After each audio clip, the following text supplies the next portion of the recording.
Hello friends, I am Rajeev Shrivastava. जैसा कि आपने मेरे पिछले वीडियोस देखे हैं, हम बहुत ही आसान तरीके से हिंदी से इंग्लिश में ट्रांसलेशन करना सीख रहे हैं। उन्हीं रूल्स को मैं आगे कंटिन्यू कर रहा हूँ। आज हम रूल नंबर 3 पढ़ेंगे, जिसमें यूज़ ऑफ लेटस है।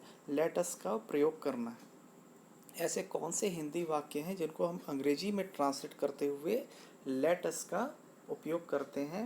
इस लेटस को हमें आज समझना है। चलिए चलते हैं, आज आगे की पढ़ाई करते हैं हम।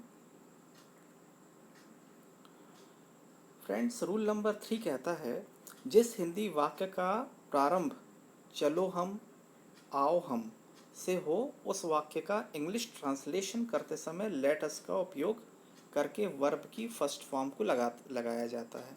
पहले आपको मालूम है कि वर्ब के 3 फॉर्म होते हैं, प्रेजेंट, पास्ट और पास्ट पार्टिसिपल। इसको सिर्फ आप याद रखिए, मैं अपने किसी अगले वीडियो को में ये वर्ब की फॉर्म्स में आपको एक्सप्लेन कर दूंगा। अभी सिर्फ इतना समझ लीजिए कि वर्ब के 3 फॉर्म होते हैं, उसमें से फर्स्ट फॉर्म जो प्रेजेंट फॉर्म है उसका उपयोग हमें लेटस का उपयोग करते समय उपयोग करना है, लगाना है। तो देखो, लेटस का हिंदी मीनिंग होता है चलो हम या आओ हम। ऐसे बहुत सारे सेंटेंसेस हम हिंदी में बोलते हैं, जैसे चलो हम पिक्चर देखें, तो हम उसको अंग्रेजी में कहेंगे let us watch a movie. Okay, हम कहते हैं आओ हम सब खेलें, तो लेट अस प्ले। चलो हम गाना गाएं, let us sing a song. Okay, जैसे आओ हम घर चलें, let us go to home.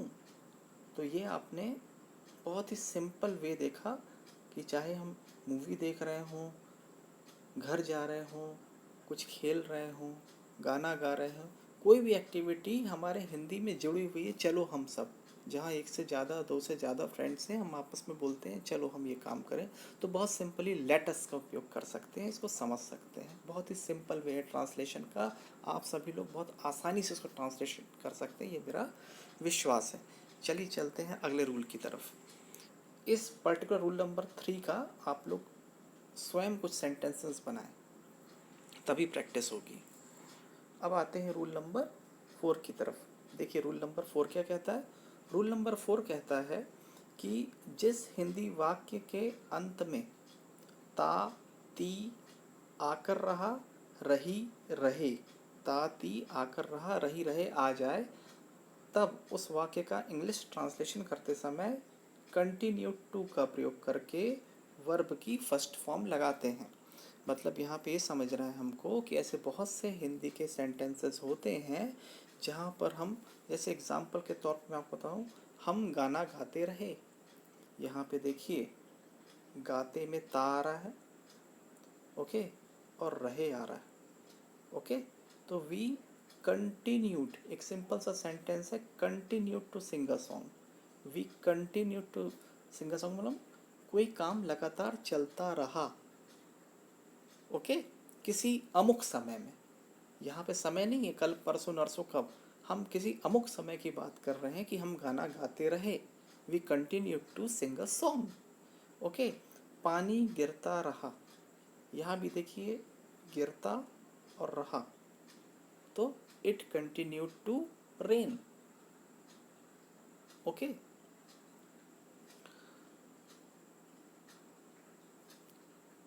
तो ये मैंने आपको बताया कि ये 2 एग्जाम्पल, ऐसे आप बहुत सारे सैकड़ों एग्जाम्पल्स बना सकते हो। बहुत ही आसान है ये रूल नंबर 4। ये मैं अभी आपको प्रेजेंट इंडेफिनिट में बता रहा हूँ। प्रेजेंट डेफिनेट, यदि आप टेंसेस में जाएंगे, जब मैं सेपरेटली आपको टेंसेस जब पढ़ाऊँगा, तो उसमें प्रेजेंट, पास्ट, फ्यूचर वर्ब के 3 प्रकार के टेंस होते हैं।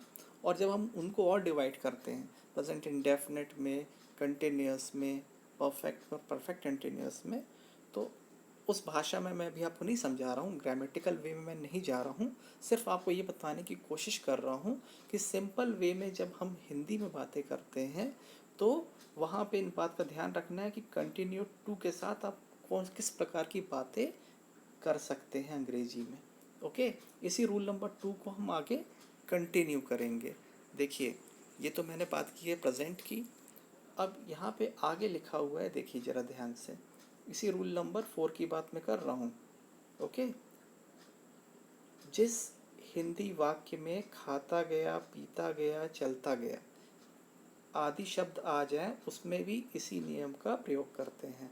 कहने का मतलब ये है कि जब हम इससे पहले वाली स्लाइड देख रहे थे रूल नंबर 4 में, वहाँ पे सारे सेंटेंसेस हम गाना गाते रहे, पानी गिरता रहा, ठीक है ना।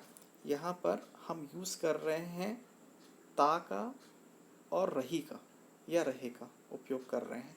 ओके, उसी प्रकार से इसी रूल को कुछ और वैरायटी ऑफ सेंटेंसेस में बता रहा हूँ, सेम रूल नंबर 4 के साथ में, रूल नंबर 4 के साथ में। ओके, ये रूल नंबर 4 है, इसके साथ में यदि अपन अगर कंटिन्यू करें तो यहाँ हमने क्या उपयोग किया था दोस्तों, यहाँ हमने उपयोग किया था, देखिए यहाँ हमने उपयोग किया था हम गाना गाते रहे, एग्जाम्पल दिया था मैंने, हम गाना गाते रहे, ये एग्जाम्पल दिया है मैंने आप लोगों को। ओके, हम गाना गाते रहे। अब इसी को आगे दूसरे एग्जाम्पल्स में आपको देता हूँ।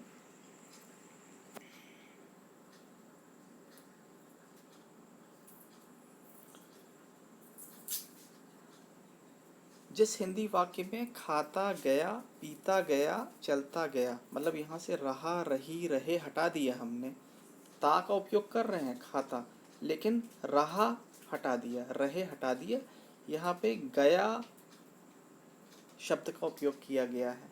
खाता गया, पीता गया, चलता गया आदि शब्द आ जाए उसमें भी इसी नियम का प्रयोग करते हैं। कौन से नियम का? वही कंटिन्यू टू वाले नियम का। जैसे कि वह गाना गाता गया, ही कंटिन्यू टू सिंग। बच्चे खाना खाते गए, चिल्ड्रन कंटिन्यू टू ईट। पानी गिरता रहा, इट कंटिन्यू टू रेन। यहाँ पे ये समझना ज़रूरी है, यहाँ पे मैंने वैरायटी ऑफ सेंटेंसेस आपको बताया है। वैरायटी ऑफ सेंटेंसेस मैं आपको फिर से एक बार बताता हूँ। रूल नंबर 4 में पहला वैरायटी मैंने बताया कि एग्जाम्पल बताया, हम गाना गाते रहे। ओके, अब दूसरा इसी में देखिए मैंने क्या बताया आपको,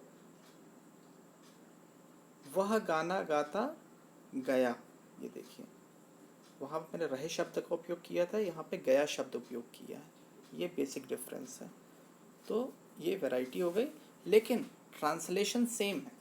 ट्रांसलेशन सेम है। ट्रांसलेशन सेम का मतलब वहाँ पे मैंने कंटिन्यू टू का प्रयोग किया और यहाँ भी मैं कंटिन्यू टू का प्रयोग कर रहा हूँ। ये देखिए कंटिन्यू टू का प्रयोग किया था और मैं यहाँ भी देखेंगे तो कंटिन्यू टू का प्रयोग कर रहा हूँ। ये देखिए, ओके, ये देखिए कंटिन्यू टू। ओके, उम्मीद करता हूँ आपको ये स्लाइड्स, ये वीडियो समझ में आया होगा।